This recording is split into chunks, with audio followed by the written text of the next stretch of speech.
आज हम बात कर रहे हैं अकाउंट रिसिबल्स की, जिसको हम डेटर्स भी कहते हैं, हम रिसिबल्स भी कहते हैं, जिनको हम कहते हैं जो मार्केट में आपने उधारी दे रखी है उस पे कैसे उसका मैनेजमेंट किया जाए, कैसे उसको ऑप्टिमम किया जाए, कैसे उसको रियलाइज किया जाए, क्या सिस्टम होना चाहिए। क्योंकि कोई भी बिजनेस है, तो अगर आप कोई भी बिजनेस कर रहे हैं तो उसका नेचर अगर ऐसा है कि आपको उसको क्रेडिट मार्केट में देना ही होगा अपने प्रोडक्ट को सेल करने के लिए, अपने कंपटीटर को मीट करने के लिए या कंपटीशन को मीट करने के लिए, तो ज़रूरी है कि आप ये जानिए कि जो है वो रिसिबल्स को हम कैसे मैनेज करें। रिसिबल्स होता क्या है, रिसिबल्स का एक ऑप्टिमम लेवल क्या होना चाहिए, जो रिसिबल्स हैं उनके अकाउंटिंग ट्रीटमेंट कैसे होना चाहिए, अगर रिसिबल्स बैड डेट्स हो जाते हैं जो है वो उसको बैड डेट्स का क्या अकाउंटिंग प्रोविज़न होना चाहिए।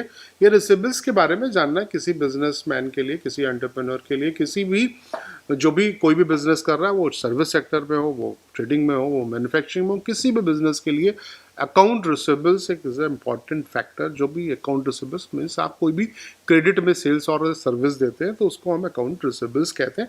उसका ट्रीटमेंट कैसे होना चाहिए, अकाउंट रिसिबल्स कहते किसको है पहले ये जानिए। The word receivable stand for the amount of payment not received. आपने कोई सेल्स और सर्विस दे दी, आपको पेमेंट तुरंत नहीं मिला, दैट इज रिसिबल। अगर आपको सेल्स रियलाइज हो गई, आपको पेमेंट मिल गया, आपको सर्विस की कॉस्ट इमीडिएट रियलाइज हो गई, तो कोई भी रिसिबल्स इनकर ही नहीं हुआ, कोई रिसिबल जो है वो हुआ ही नहीं। अगर आपने कोई भी जिसका पेमेंट नहीं आया, that is receivables. This mean the company has extended credit facility to the customer. मतलब आपने उसको कुछ पीरियड के लिए, कुछ दिन के लिए आपने क्रेडिट फैसिलिटी को जो है वो इनहेंस किया है, दिया है, फैसिलिटेट किया है। उसकी एक कॉस्ट होती है।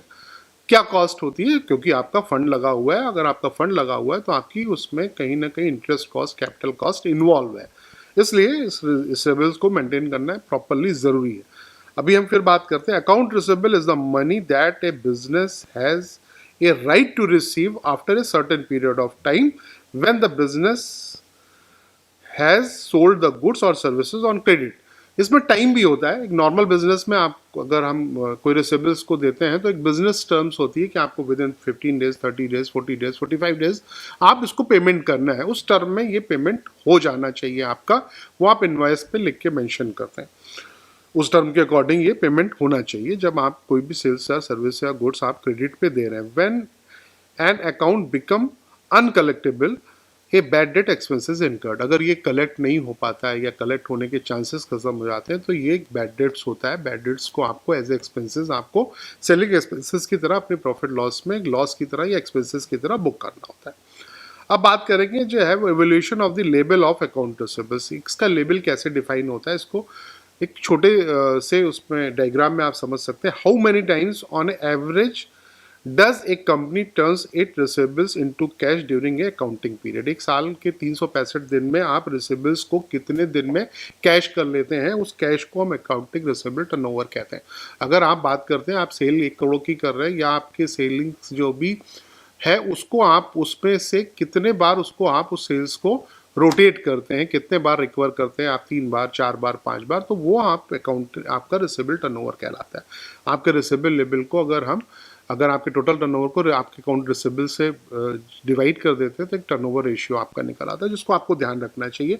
जो जितना ज़्यादा होगा उतना ही बिजनेस के लिए अच्छा होता है। उतने बार आप अपने मनी को रोटेट कर रहे हैं, मतलब उस मनी से जो आपका क्रेडिट है वो उतने बार रोटेट हो गया। अगर हम टाइम में बात करें तो ये डेज की बात कर सकते हैं। अगर हम सेम चीज़ को अगर डेज में मल्टीप्लाई कर दें, अगर डिवाइड कर दें, टोटल आपका जो how many long a average does it take company to collect the account receivables, कितने दिन लगते हैं उसको, 30 डेज, 40 डेज, 60 डेज, 90 डेज, वही उसका एक एवरेज जो है वो रिसिबल साइकिल हो जाता है पीरियड के अकॉर्डिंग, जितने दिन में वो कलेक्ट करता है।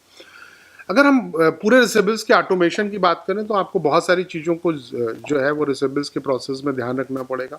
आप जो है जो प्रोक्योरमेंट प्रोसेस है, जो आपकी इन्वाइसिंग जो है प्रोसेसिंग है, जो आपका इनवॉइस का अप्रूवल कौन दे रहा है, उसका पेमेंट कब मिल रहा है, वो कैसे अकाउंट फॉर हो रहा है, आपके टोटल वेंडर मैनेजमेंट कैसे हो रहा है, आपका जो है वो सिस्टम अगर वो कैसे अपग्रेड करते हैं तो उसमें क्या क्या आप जो है वो उसमें चीज़ें से कहीं पे इफेक्ट तो नहीं कर रहा है आपको, और क्या रिपोर्ट आप कर रहे हैं जब ओवर ड्यू हो रहा है या जब ड्यू हो रहा है, वो आपको प्रॉपर कोई रिपोर्टिंग दे रहा है नहीं दे रहा है, आपको कोई अलर्ट दे रहा है कि नहीं दे रहा है, आपको फॉलोअप के लिए को सिग्नल दे रहा है कि नहीं दे रहा है। तो आपको ही पूरे अपने इन्वेंटरी जो को ऑटोमेशन इसके अकॉर्डिंग करना पड़ेगा कि उस डेज के से आप पहले भी डिमांड ना करें जिससे आपकी बिजनेस रिलेशन खराब हो, और उस डेज में आप एक सॉफ्ट रिमाइंडर दें, और उसके बाद अगर उसके डेज के से बियॉन्ड जाता है तो आप उसमें कंटिन्यूस फॉलोअप आपके पास रेगुलर होते रहना चाहिए, क्योंकि ये बैड डेट्स में कन्वर्ट ना हो। इसलिए रिसीवेबल्स साइकिल को ऑटोमेशन भी बहुत इंपॉर्टेंट होता है। अगर हम अकाउंटिंग एंट्री की बात करें तो सिंपल है, अगर आप कोई भी रिसीवेबल्स, अगर आप कैश या बैंक में पेमेंट पाते हैं तो आप डायरेक्टली सेल्स को जो है वो क्रेडिट कर देते हैं, अगर आप नहीं पाते तो उसके नाम पे डेबिट कर देते हैं। जब भी ये पेमेंट रियलाइज होता है तो आप देखते हैं उसमें अगर कुछ आप कम पेमेंट रियलाइज कर रहे हैं तो आप उसको या तो उसको अकाउंट फॉर कर सकते हैं, उसको डिस्काउंट डाल के ख़त्म कर सकते हैं, या आप उतना उसके अकाउंट में रिसीवेबल्स में वो स्टैंड करता रहेगा। सिंपली मेथड है जिसमें आप अपने अकाउंट रिसीवेबल्स की एंट्री कर सकते हैं। अगर इसकी हम बात करें तो इसके जो ट्रांजेक्शन्स में आपको क्या क्या ध्यान रखना चाहिए वो भी बहुत ज़रूरी है। How account receivables recorded in the financial statement, आपके जो फाइनेंशियल स्टेटमेंट है उसमें इस जो है उसको कैसे, क्योंकि उसमें कैटेगराइजेशन डेज वाइज भी अकाउंटिंग पॉलिसी कहती है कि आप इसमें डेज मोर देन 6 मंथ आपके जो रिसीवेबल्स उसको कैटेगराइज करें, तो आपको डेज के अकॉर्डिंग अपने रिसीवेबल्स को मेंटेन करना चाहिए। प्रैक्टिस ऑफ द जो है इस्टेब्लिशिंग की practice of the credit transaction, आप जो क्रेडिट ट्रांजेक्शन्स कर रहे हैं उनकी क्या प्रैक्टिस है उसको भी अकॉर्डिंग करिए कि आपको जो है वो एक यूनिक ट्रेडिंग पॉलिसी फॉलो हो जिससे कि आप उसको प्रॉपरली मेंटेन कर सकें। जनरेटिंग इन्वाइसेस, जब भी आप कस्टमर को इन्वाइस कर रहे हैं तो उसकी टर्म कंडीशंस को उसमें डालने की नहीं डालने, जिससे आपको कोई लीगल एक्शन लेने में या उसको एसर्टेन करने में डिसाइड हो। आपने वर्बली कोई चीज़ तो नहीं कर रखी हो, प्रॉपरली आप उसको इनवॉइस में मार्क कर रहे हैं कि आपको with in 30 days, with in 40 days या 45, जो भी आपकी पॉलिसी है या जो भी आपके पास उसका नेगोशिएशन है वो उसमें प्रॉपरली मेंशन हो। आप पेमेंट की ट्रैकिंग भी प्रॉपर तरीके से करें क्योंकि वो ज़रूरी है। जैसे अलर्ट आना चाहिए आपके ऑटोमेशन सिस्टम में कि आपका ये पेमेंट इस मंथ में ड्यू हो रहा है, ये इनकी जो है वो ड्यू डेट्स हैं, उस ड्यू डेट्स पे आप प्रॉपरली अगर पेमेंट नहीं आता है तो वो ऑटोमेटिकली कहीं ना कहीं हिट करना चाहिए और आप उसको रेगुलर फॉलोअप करें, क्योंकि पेमेंट को डिले करना भी जो है वो प्रॉपर जो है वो लीड करता है बैड डेब्ट्स के लिए। और आपको जो है वो प्रॉपरली अपने रिसीवेबल्स की अकाउंटिंग के प्रोसेस को भी प्रॉपर फॉलो करना चाहिए। कभी कभी आप पेमेंट रिसीव भी कर रहे हैं फिर भी रिसीवेबल्स खड़े हुए हैं, तो कहीं ना कहीं आपके अकाउंटिंग एंट्री में कोई लकना है, कुछ अकाउंट्स डबल खुल गए हैं या कहीं पे वो एंट्री गलत जगह पे क्रेडिट हो रही है, डायरेक्ट कैश में जा रही है। ये सब चीज़ें के पास आप प्रॉपर अलर्ट आना चाहिए जिसमें आप प्रॉपर अकाउंटिंग सिस्टम को मैनेज कर सकें रिसीवेबल्स के। Process involve in the account receivables management, क्या प्रोसेस होना चाहिए, कैसे आप इसको एक्सटेंड करें, किसको दें किसको ना दें, क्या आपको बिजनेस स्ट्रेटजी होनी चाहिए। इस पे हम बात करें तो आपको जो रिसीवेबल्स मैनेजमेंट प्रोसेस, सबसे पहले आपको कस्टमर की रेटिंग, उसकी क्रेडिट वर्दीनेस पे ध्यान देना चाहिए। ज़रूरी है आप ऐसे कस्टमर से डील करें जो अच्छे रेटेड हैं, जिनकी क्रेडिट वर्दीनेस अच्छी है। कंटिन्यूस आप जो है वो मॉनिटरिंग करें जिससे आपका रिस्क कम हो सके, आपके नॉन पेमेंट के केसेस कम से कम हो सके। कस्टमर को रिलेशन को मेंटेन करें, ऐसा भी नहीं हो कि आप इतना हार्ड फॉलोअप करें आपके कस्टमर रिलेशंस खराब हो जाए जो आपके बिजनेस की सेल्स को, आपके इनकम को इफेक्ट करें।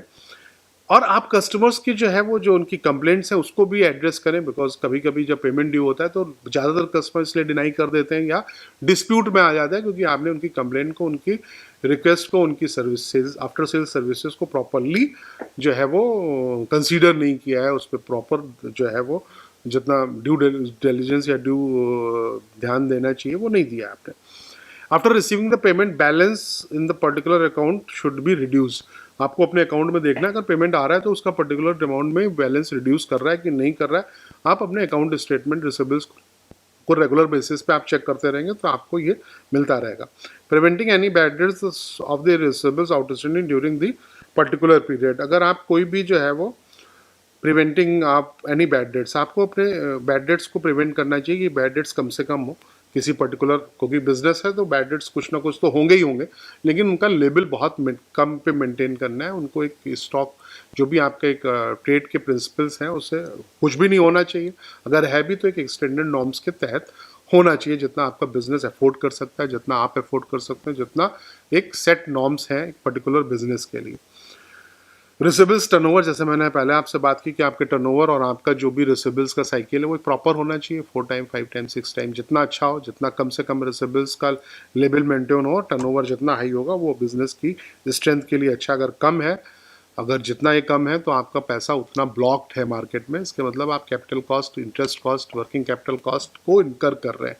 डेज को भी हम उसी हिसाब से, जो भी 365 डेज हैं उसका हम रिसेबल टर्नओवर से कर देते हैं, तो वो डेज आ जाता है जितने दिन में आप अपनी सेल्स को रियलाइज करते हैं। इसमें एक और मेथड है, सिक्योरिटाइजेशन का मेथड है, जहाँ पे आप अपने बुक डेट्स को जो है वो सिक्योरिटाइज करा सकते हैं। बहुत सारे इंस्टीट्यूशंस हैं जो आपको इसको बिल्स डिस्काउंटिंग लिमिट्स देते हैं, बैंक्स भी देते हैं बिल डिस्काउंटिंग लिमिट, जहाँ पे आपके बिल्स या आपके जो कस्टमर है वो हाई रेपुटेटेड है, अच्छी रेटेड है, अगर आप उनको क्रेडिट दे भी रहे हैं तो कुछ पीरियड के लिए वो डिस्काउंट कर देते हैं।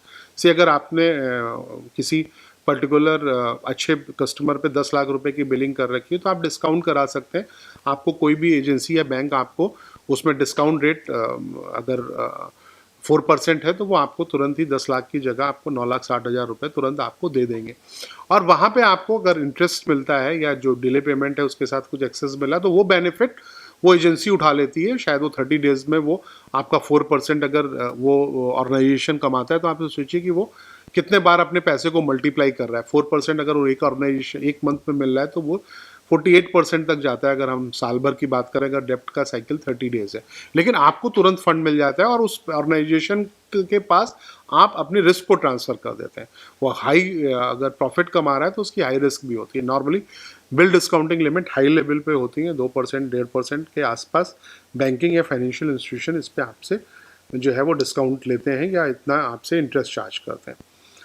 इसको समझाने की कोशिश की गई है, जहाँ पे हमने कंपनी ए और बैंक के बीच में समझाने की कोशिश की। अगर जो है वो 10,000 अगर है उसमें आपका डिस्काउंट रेट और इंटरेस्ट रेट जो है वो 600 है तो इमीडिएट आपको 9,400 का पेमेंट मिल जाएगा और वो बैंक अर्न करेगी।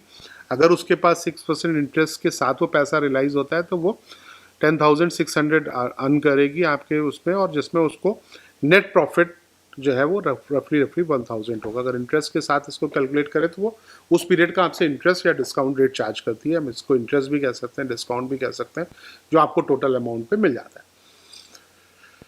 और अगर आप जो बैड डेट्स हैं उनको भी असर्टेन करने का बहुत इंपॉर्टेंट तरीका है, जिसमें आप अगर बैड डेट्स नहीं भी हो रहे हैं तो भी आप उनको किसी पर्टिकुलर पीरियड के लिए एक्सटेंड मत करिए, उनको एक प्रोडेटा बेसिस पे रेगुलर बेसिस पे रियलाइज़ करते जाइए, और जब आपके बैड डेट्स उससे कम या ज़्यादा हो तो उसको अपने बैलेंस शीट में, अपने प्रॉफिट लॉस में उसी के अकॉर्डिंग उसका एडजस्टमेंट देते जाइए।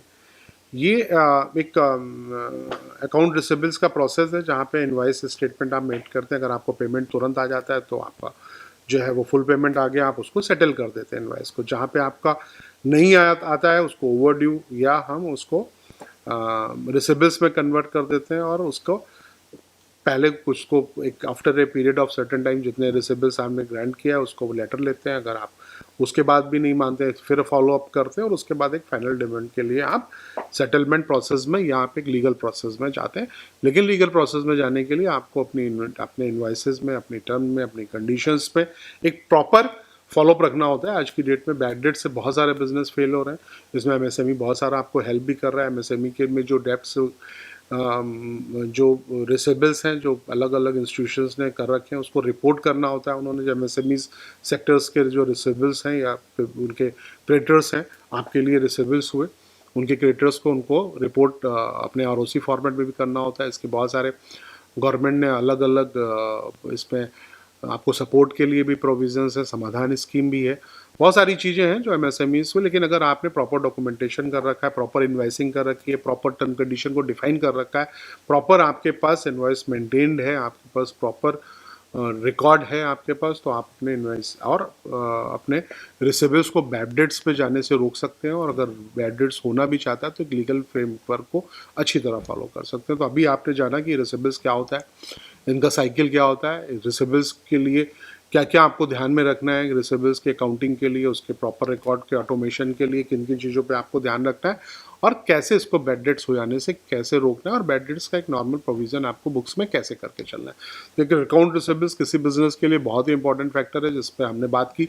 अपने रिसिबल्स को मार्केट कंडीशंस को जो है फुलफिल करने के लिए, कम्पीट करने के लिए, अपने कंपटीशन को मीट करने के लिए, अपने प्रोडक्ट को सेल करने के लिए, अपने न्यू प्रोडक्ट को सेल करने के लिए आपको मार्केट में रिसिव उधार देना ही पड़ेगा, क्रेडिट पे देना ही पड़ेगा, क्रेडिट पे सेल्स और सर्विस करनी पड़ेगी, लेकिन वो प्रोडक्ट का रियलाइजेशन टाइमली हो, आपका पैसा टाइमली मिले और इफेक्टिव ढंग से आप बिजनेस कर सकें। इसलिए आपको रिसिबल्स जानना ज़रूरी था, जिसपे एक छोटा सा एक प्रेजेंटेशन था। मेरे को लगता है आपको अच्छा लगा होगा, समझ में आया होगा।